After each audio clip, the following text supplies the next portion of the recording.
Today's devotional is entitled Even If.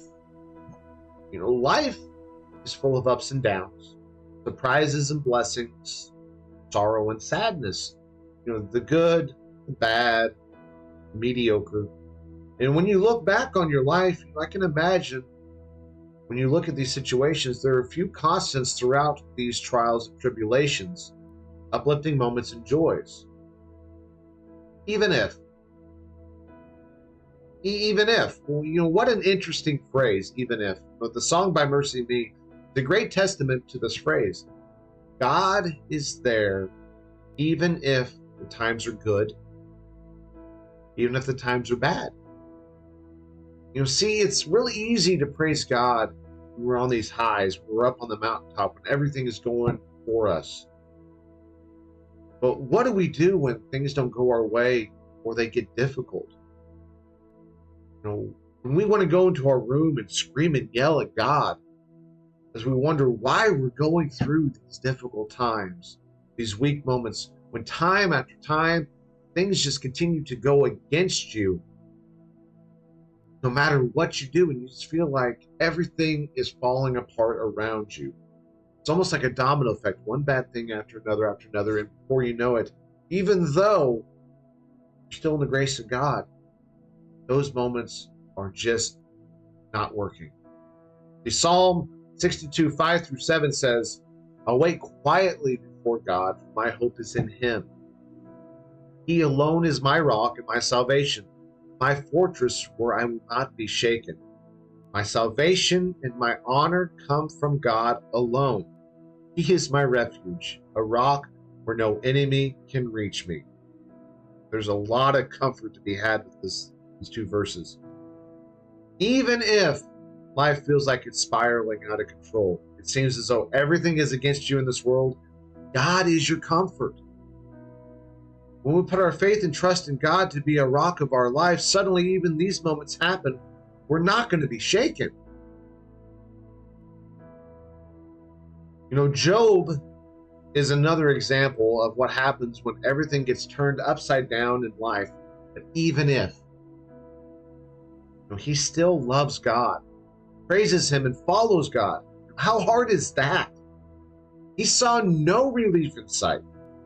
He literally lost everything. But he knew the goodness of God and knew that better days were still ahead. Even if those moments were weak and horrible and bad, God was still there.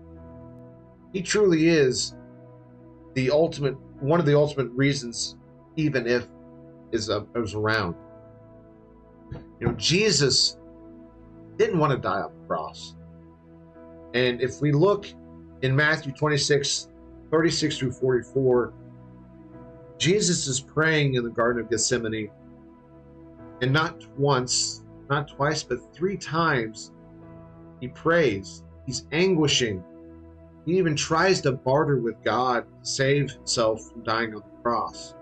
In the second prayer, Jesus says in verse 39, he went on a little farther and fell face down on the ground praying, My Father, if it is possible, let this cup of suffering be taken away from me. Yet I want your will, not mine. And a few verses later, when he goes back and prays again, Jesus says, My Father, if this cup cannot be taken away until I drink it, your will be done. 2 times here, Jesus asked for this to be taken away from him. He was human. He didn't want to die. He knew the pain and suffering that he was getting ready to go through. But Jesus knew what still had to be done. Even if in these moments, Jesus still knew that God was in control. Even though he knew what was going to happen was going to cause immense pain, suffering, and even death. See, God doesn't forsake us. He's always there in the good times and in the bad. And what we can learn from Job and Jesus is that even if our life gets complicated and upside down, God knows our situations in life, no matter how desperate they are. And even if, God still cares. So praise God, and He's still going to be there through your dark times, through your good times, through your mediocre times.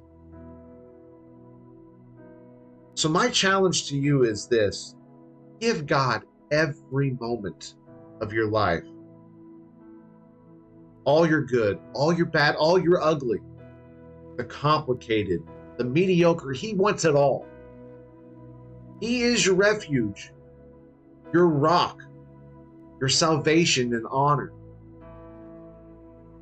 Even if in these moments, God is still directing you and helping you through these moments in your life, not for you, but for God's glory. That is our devotional for today. Even if.